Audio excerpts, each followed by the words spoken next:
Shift podcast, Perspective and Our Power to Change, invites us to expand our lives by changing the lens we see through. Is something different calling you? Do you ever ask yourself, is this all there is? Or have you forgotten why you're even here? Trish and Diane create insightful and empowering conversations about connecting the self, soul, nature, and community. Navigating life by choice rather than circumstance is how we make the shift to expand our humanity. The shift starts now.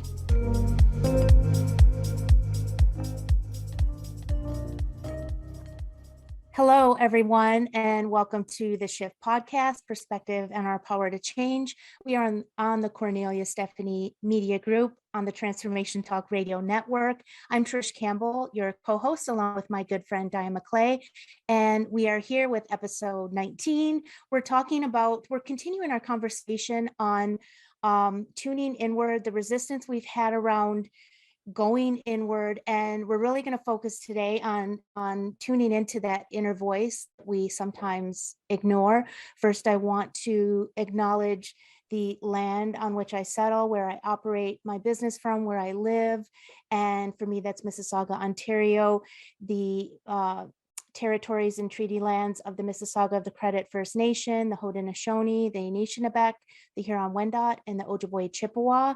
And we honor you for your modeling and connection to Mother Earth over millennia, being stewards of the land and offering us the opportunity to come to you today in this way. And I also want to invite Diane, my co-host, to acknowledge where she settles.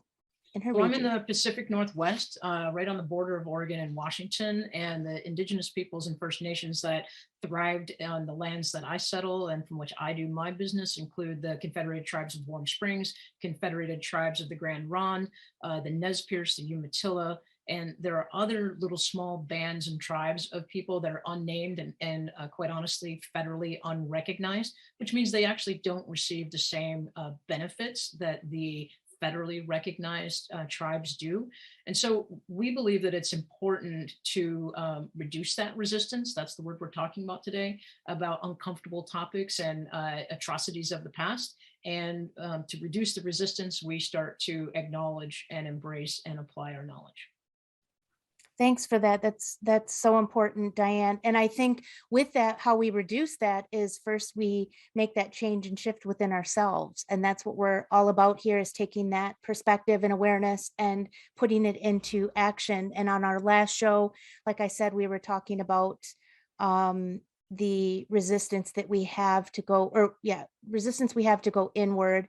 And it's kind of evolved into really listening to that inner voice when we do dare to go inward, and maybe if we do tune in, or sometimes we tune that out, and we get those inner nudges per se, but maybe don't always listen to them. So I think that was where we took this conversation has kind of led us. Yeah. If I can give you a quick anecdote from my weekend, I did another hike this weekend, and it's about a situation where somebody heard their inner voice, not once, not twice, but at least 3 times. And then another voice, something happened where they chose to ignore it. So my buddy and I were going to go find this waterfall. We drive up about 5 miles on this road and we run into snow. And it's at the point where there's tracks in the road, but they're icy. So my buddy says, I don't feel comfortable going forward. I'm going to back up and I'm going to park the truck where it's safe off the road and we can hike into the waterfall. So we hike in 1.5 miles and the road is only going more up in elevation and it's getting icier and the tracks are getting worse. And we're like, wow, we're really glad that we parked here. This is a good hike. We saw a lot of things we wouldn't have normally seen if we'd driven by it. On our way back out, there's a truck that is like 1/2 mile from the waterfall. So 1 mile past our truck, and it's stuck in the middle of the road. And the truck has no snow tires, no snow chains. He doesn't have a shovel in the back. He had a tarp and 8 gallons of water, which was weird. And he is just spinning his tires trying to get out. We spent 2 hours with a plastic snow shovel and like a knife and a pair of snowshoes to basically shovel this guy out and lay pine branches down and sticks to get him out. 2 hours. towards the end, he's like, I'm really embarrassed. And I said, don't be embarrassed. We've all done something like this before. But I said, at any point in time, did you ever hear a voice in your head that said, maybe this isn't a good idea? And he's like, yeah, like 3 times. And I said, you do realize that you ignored some important information 3 times too many. Yeah. Right. He's like, oh, at that first turn, I thought I should back up. Oh, when I crossed the bridge, I was looking for a place to turn around, but I couldn't find one. And then the 3rd time he said, yeah, I just thought if I kept going, I'd find something. So the analogy of that story is he had the voice. So this is a man, 60-year-old man, not a woman, which my first point is men and women have this internal voice. Right. It's not just women's intuition, right? But he had it, he heard it, he talked himself out of it.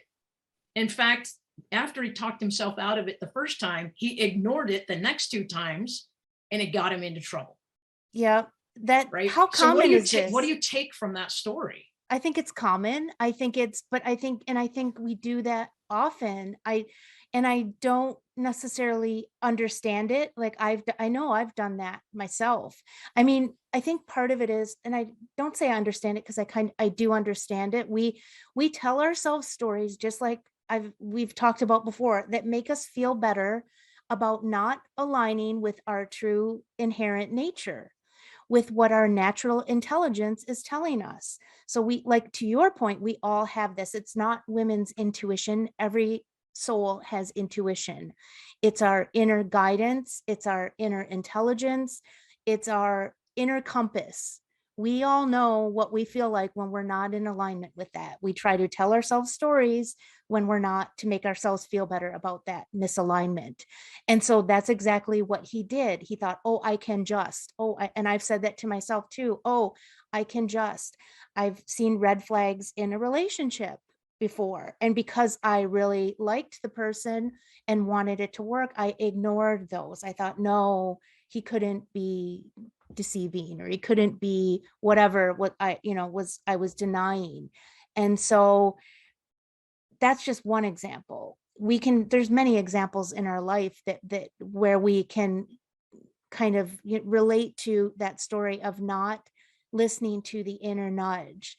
And I think it's because we think there's a better answer outside of us, or something outside of us is going to save us or help us. Or that if we just keep going long enough, it'll work out. Yeah. Whether it's driving through the snow, like if I let this thing go on long enough, eventually we'll come to the end or a turnaround. Like, let's literally use that road metaphor. If I let this go on long enough, eventually I'll find a place that I can turn around and retrace my steps. Well, relationships, work environments, the corporate world, it's like you're constantly on this elevated road where it gets more and more narrow and less easy to turn around. Right. And then when you decide you want to back up, we all know that driving backwards with a rear view mirror, or hang your arm over the shoulder and trying to steer while you're driving backwards is a whole lot harder than driving forwards. Right. So I want to go back to real quick, because in the story, we tell ourselves stories as we hear that intuition. But then in this guy's case, there was also, as soon as he got himself stuck and as soon as he had to get help from other people, now this is when he not only didn't listen to his intuition, but he beat himself up and he started creating the shoulds and the stories. I should have done this. I should have known better. I shouldn't have come up here. I feel like a dumbass. I should have. And I said, hey, you know what? While we're trying to get you out, none of that is going to be helpful. Right. Don't like, I need you to focus on a positive solution that with enough, creativity, like I want, because that's what we talked about in our last show. I'll tie that in, but with creativity and intuition and awareness, where we paid attention to what was happening with truck tires and the differential and all that getting stuck. My buddy and I were able to put those things together and basically keep inching him out. Right. But the more he was beating himself up, the more he chastised himself, that judging voice that said, oh, everybody's going to think you're dumb because you did this. Well, that was my initial thought, right? Because I'm like, oh man, what is this guy thinking? But as I was helping him, like, we have all just gone for a drive one day and not anticipated that something negative would happen, right? Right. And when I left him, I said, here, you have a lot of information now. My suggestion is throw a shovel in your truck. My suggestion is maybe look at the tires on your truck to make sure that you have the tread to go up into the woods, right? And make sure you have a plan. But more importantly, when that voice starts talking to you, listen, tune in. It is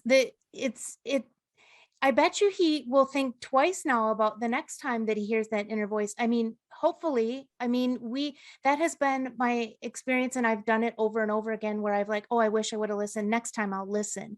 But then again, we start with the story, and it's so interesting that he was beating himself up over it on top of everything else that was happening. And I think, that might be a point of resistance to going inward that we talked about on our last show as well, around what is it we hear when we go inward? Because are we hearing the inner reel of all of these things that we should have, and shaming ourselves? And so I think for many people, maybe there is that, we take all the things that we hear externally and we bring them inward, and then that just like repeats on real, and it's not a comfortable place to be because we start to believe that.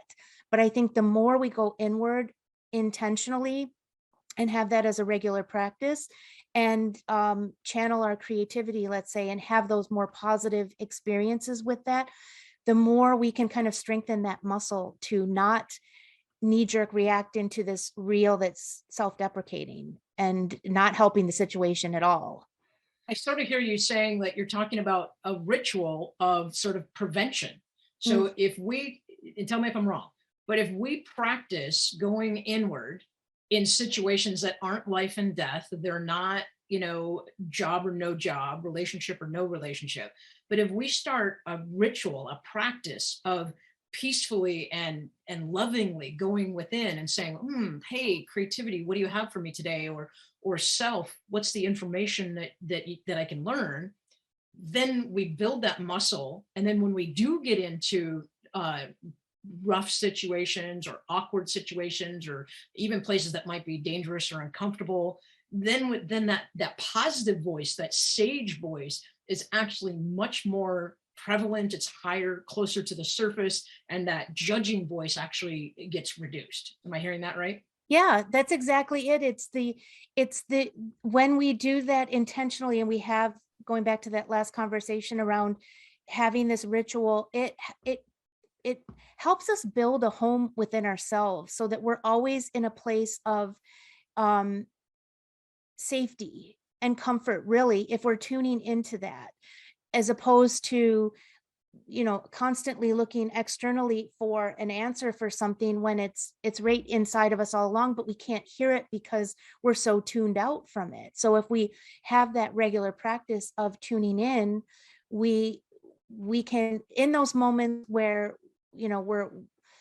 we're kind of, let's say, stuck, or we might not know how to get ourselves out of a situation, like your the friend you encountered on your hike. We have that inside of us. We have that muscle inside of us that we can lean on to have some sort of stability in the moment, inner stability, inner strength to get us to the next step, to get us out of it. So I think that practice of going inward and using all the tools that we have, creativity being one, that's a positive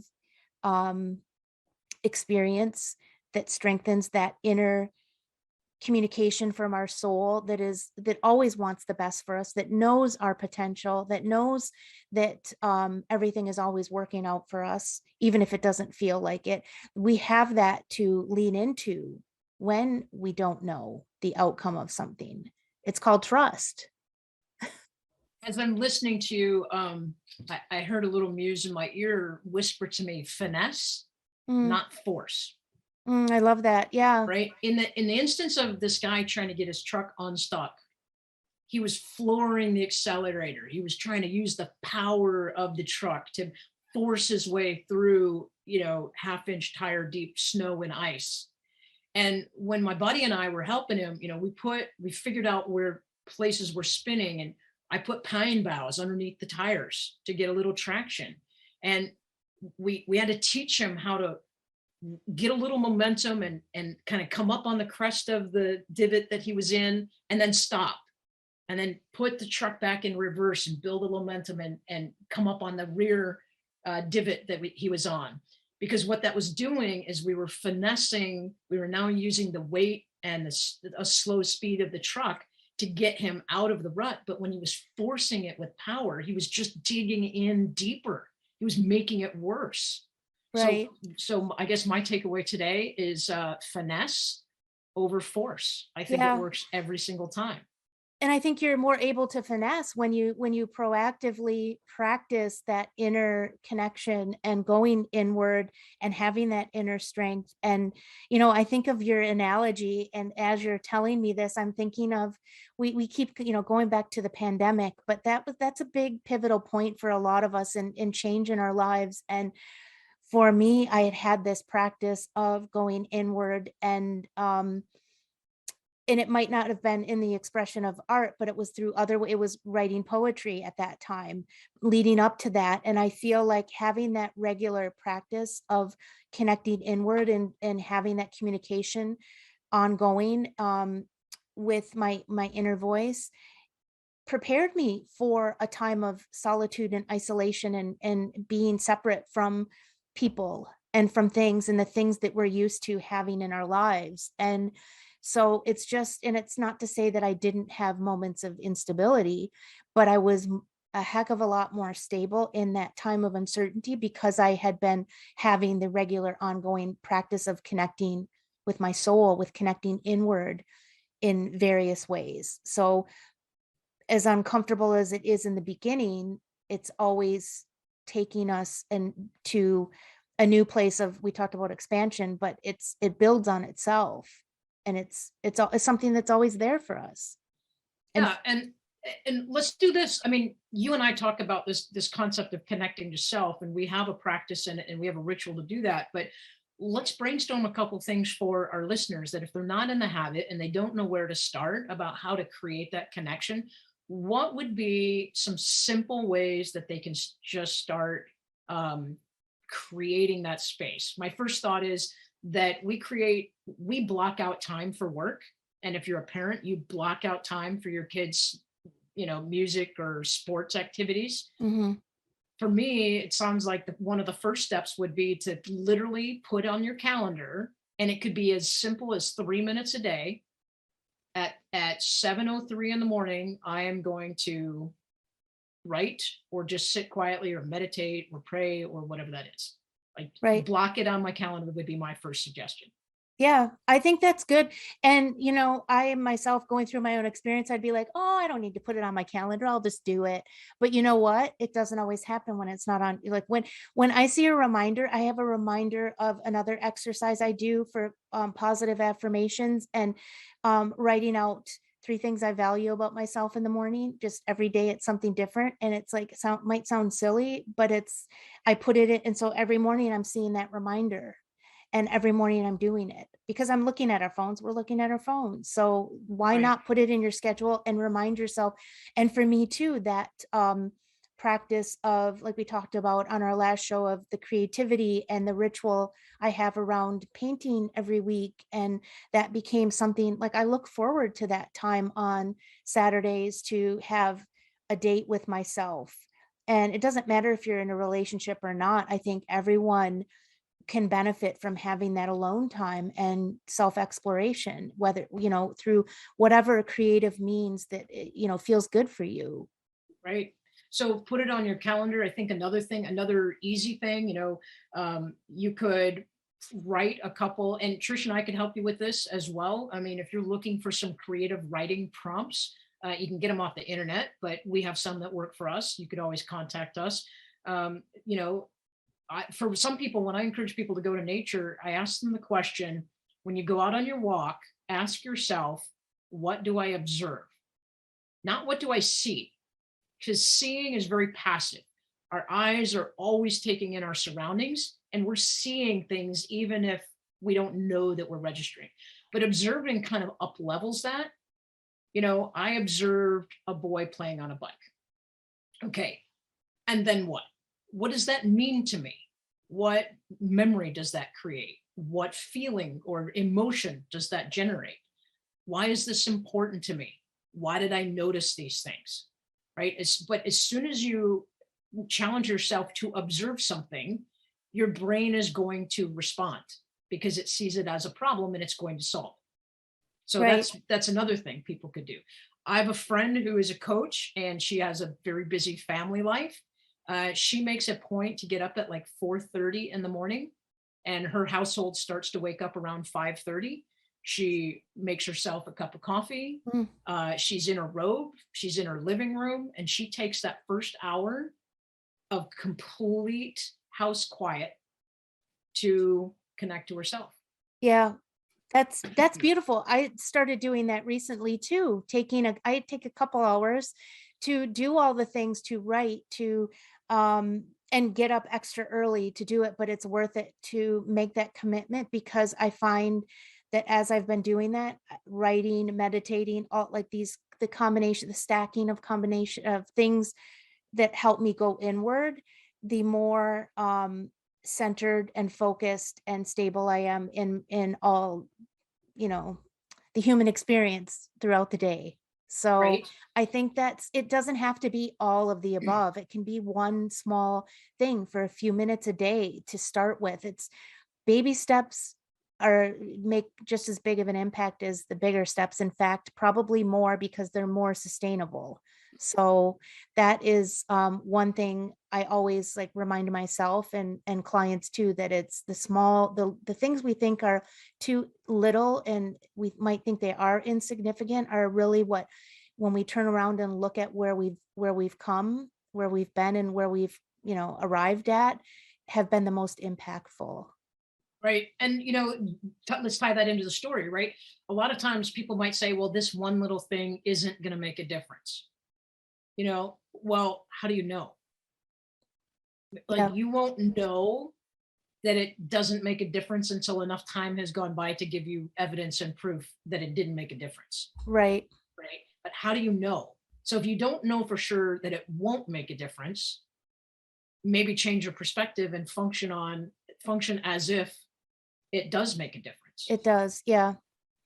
And I think the other thing I want to share too is,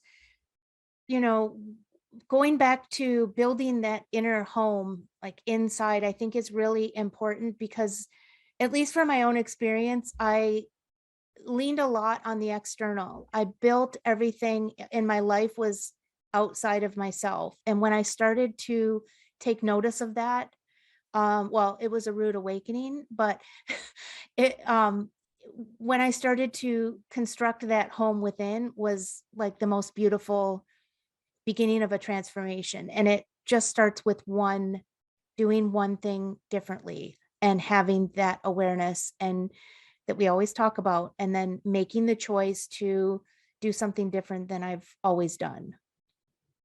Right. And, I think that's true in a lot of our careers, right? Because the external is the pay and the title and the climbing the ladder and the responsibility and the how am I seen? Mm-hmm. But if that gets changed or taken away from you, my situation changed overnight.